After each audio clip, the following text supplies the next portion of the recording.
At 7:40 p.m., the Boeing 727 takes off again. Cooper's new demands are just as specific. Fly southeast toward Mexico City. Altitude, no higher than 10,000 feet. Speed, exactly 170 knots, just above stall speed. Landing gear down. Wing flaps at 15 degrees. The pilots protest. At that speed, that altitude, they'll run out of fuel long before Mexico. Fine, Cooper says. Land in Reno, Nevada to refuel. The crew is ordered into the cockpit. The door locks behind them. Cooper is alone in the cabin now. Alone with $200,000, 2 parachutes, and a briefcase that may or may not contain a bomb. The flight attendant, Tina Mucklow, is the last to see him. He's tying something around his waist. A bag, she thinks. Maybe the money. The cockpit door closes. At approximately 8 p.m., somewhere over the dense forests of southwestern Washington, a warning light blinks on the instrument panel. Cabin pressure drop. The tail section's aft stairway has been deployed, a unique feature of the 727, a built-in air stairs that folds down from the rear of the fuselage. The intercom crackles. The pilot asks if everything is all right. Cooper's voice clipped. No funny stuff, or I'll do the job. 15 minutes later, the plane lurches. The tail rises sharply, forcing the pilots to push the nose down to maintain level flight. Something heavy has left the aircraft, or someone. The crew radios ahead. When the Boeing lands in Reno at 10:15 p.m., police and FBI agents surround it. The aft stairs are still extended, swaying in the cold desert wind. The cabin is empty. Cooper is gone. The money is gone. 1 parachute is gone. On seat 18C, neatly folded, is a black clip-on tie with a mother-of-pearl pin. And that's it. That's all he left behind. The search begins immediately. FBI agents calculate the probable jump zone based on the plane's speed, altitude, and the moment the tail lurched upward. They triangulate a drop area along the Lewis River in southwestern Washington, rugged mountainous terrain covered in dense forest and icy rivers. It's the night before Thanksgiving. Many officers are off duty with family, but teams deploy anyway, combing the wilderness on foot, in helicopters, on horseback. They find nothing. No parachute, no body, no money, not a trace. Inside the aircraft, investigators work methodically. 66 fingerprints are recovered. None match anyone in the FBI database. The cigarette butts Cooper smoked, Raleigh brand, filterless, are gone. He must have taken them. The glasses he drank from, wiped clean, but he left the tie. That tie becomes the most analyzed piece of evidence in the case. Decades later, scientists will find particles of pure titanium embedded in the fabric. Rare, expensive, used in aerospace manufacturing. There's also cerium and strontium sulfide, materials linked to Boeing's experimental supersonic jet program. Could Cooper have worked for Boeing? Was he an engineer? A technician? It's a tantalizing lead, but it goes nowhere. The ransom money is another dead end. Before handing over the cash, the FBI photographed every single bill, recording the serial numbers. 10,000 $20 bills, all sequential. They distribute the list to banks, casinos, racetracks, anywhere large amounts of cash change hands. And they wait. Weeks pass, months, years. Not one bill ever surfaces. Then in November 1978, 7 years after the hijacking, a hunter stumbles across something strange in the woods near the flight path. A placard, instructions for operating the aft air stairs of a Boeing 727. It's weathered, half buried in moss, but it's from that plane. Flight 305. The discovery reignites the search. Teams scour the area again. Still nothing. 2 years later, in February 1980, 8-year-old Brian Ingram is on a family camping trip along the Columbia River. He's digging in the sandy shore, building a fire pit, when his hand hits something solid. He pulls out 3 deteriorating bundles of cash, $20 bills, rotted, rubber-banded together. The serial numbers are faint but legible. They match Cooper's ransom.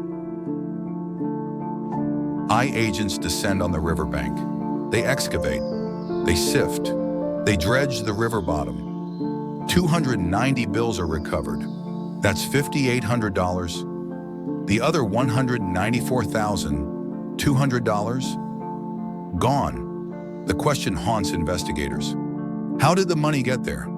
The packets were still banded together in the exact order they'd been assembled by the bank.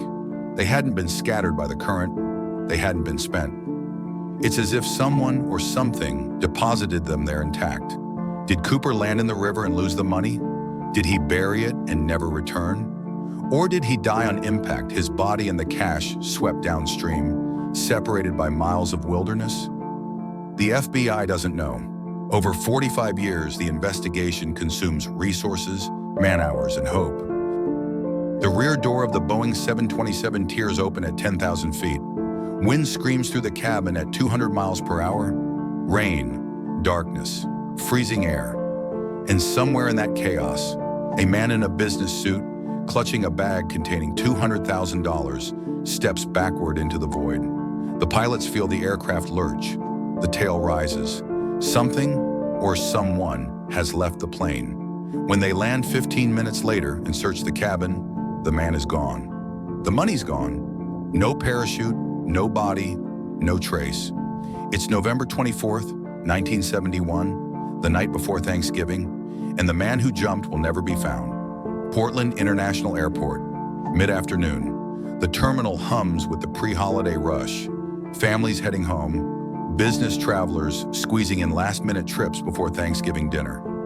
Outside, the Pacific Northwest sky hangs low and gray, heavy with the promise of rain. At the ticket counter, a man in his early 40s approaches. Average height, average build, dark hair slicked back. He wears a black raincoat over a dark suit, a narrow black tie held in place with a mother-of-pearl clip. On his feet, brown moccasins. In his hand, a small black briefcase. He pays cash for a one-way ticket to Seattle. The name on the ticket, Dan Cooper. He doesn't look like a criminal. He doesn't look like someone about to pull off one of the most audacious crimes in American history. He looks unremarkable, forgettable, which, as it turns out, is exactly the point. Northwest Orient Airlines Flight 305 is a short hop, Portland to Seattle, barely 30 minutes in the air. The Boeing 727 is only a third full. 36 passengers scattered throughout the cabin. Cooper takes his seat in the rear of the plane, row 18, right next to where the flight attendants prepare their service cards. He orders a bourbon and soda, lights a cigarette, settles in. Just another passenger, just another flight, except it isn't. At 2:50 p.m., the aircraft pushes back from the gate. The engines spool up. The plane climbs into the overcast sky, and Dan Cooper reaches into his briefcase. Flight attendant Florence Schaffner walks the aisle, checking seatbelts, collecting empty glasses. Cooper hands her a note. She assumes it's a phone number, a clumsy pass. It happens all the time. She slips it into her pocket without reading it. Then Cooper leans close. "Miss, you'd better look at that note. I have a bomb." Her hands shake as she unfolds the paper. The handwriting is calm, deliberate. Block letters. "I have a bomb in my briefcase. I will use it if necessary. I want you to sit next to me. You are being hijacked." She sits. Cooper opens the briefcase, just enough for her to see inside. Red cylinders, wires, batteries, electrical tape. It looks real. Later investigators will never know for certain if it was real. But in that moment, 30,000 feet above Oregon, it doesn't matter. Schaffner's voice is steady when she asks what he wants. Cooper's demands are specific, precise, almost rehearsed. $200,000 in $20 bills, unmarked. 4 parachutes, 2 main chutes, 2 reserves. They must be civilian sport parachutes, not military. When the plane lands in Seattle, the money and parachutes will be brought to the aircraft. Then, and only then, will he release the passengers. Schaffner relays the message to the cockpit. The pilots contact air traffic control. The FBI is notified. A scramble begins, and Flight 305 doesn't land. Instead, it circles, round and round above Seattle-Tacoma International Airport for over 2 hours while the authorities assemble the ransom. In the cabin, the passengers have no idea what's happening. They're told there's a minor mechanical issue, nothing to worry about. Cooper sits quietly, sipping his bourbon. He's polite, calm. He even pays for his drink and leaves a tip. When the flight attendants offer him dinner, he declines, but insists the pilots be given food. They've been working hard, he says. At 5:39 p.m., the Boeing finally touches down. Cooper's instructions are explicit. The aircraft must be parked in a remote corner of the tarmac, away from the terminal. All cabin lights turned off, refueling trucks standing by. A car approaches. The ransom is delivered.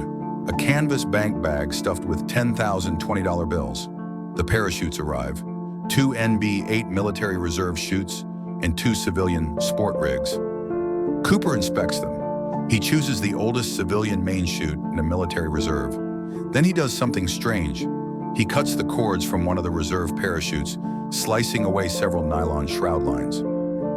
No one knows why. The passengers are released. They file off the plane, confused, relieved. 36 people who will later tell investigators they barely remember the man in the dark suit. Now it's just Cooper and the crew.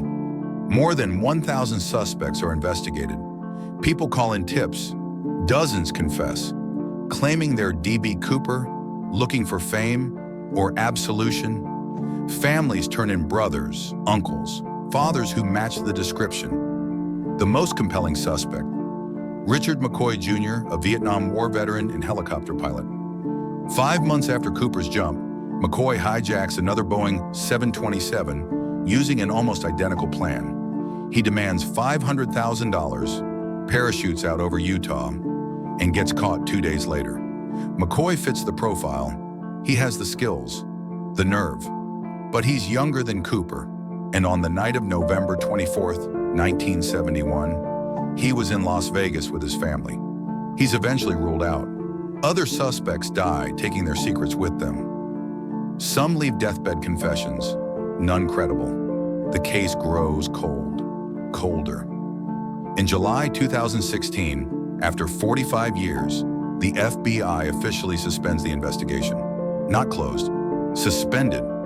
They'll reopen it, they say, if new evidence surfaces. So far, it hasn't. Today, the D.B. Cooper case remains the only unsolved act of air piracy in American history. The FBI's files, 60 volumes, thousands of pages, sit in a warehouse, gathering dust. The tie, the parachute, the recovered money, all stored as evidence in a case with no suspect. In 2017, a group of retired investigators announced they'd identified Cooper using new DNA analysis and circumstantial evidence. They named a man, long dead, who fit the profile. The FBI reviewed the claim and dismissed it. Not enough proof. There have been other announcements, other definitive suspects, other deathbed confessions. None have held up. The truth is, we may never know Cooper's identity, his fate, whether he's a skeleton in the woods or an old man living under a new name, watching documentaries about himself and smiling.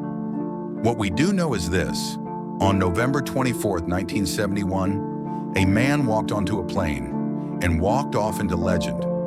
Somewhere in the forests of Washington, maybe buried beneath 50 years of soil and moss, is a parachute, or a briefcase, or bones, or nothing at all. Because maybe D.B. Cooper didn't die that night. Maybe he landed. Maybe he walked away.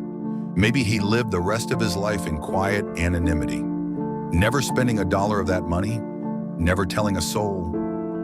Or maybe he's still out there, watching, waiting, wondering if anyone will ever figure it out.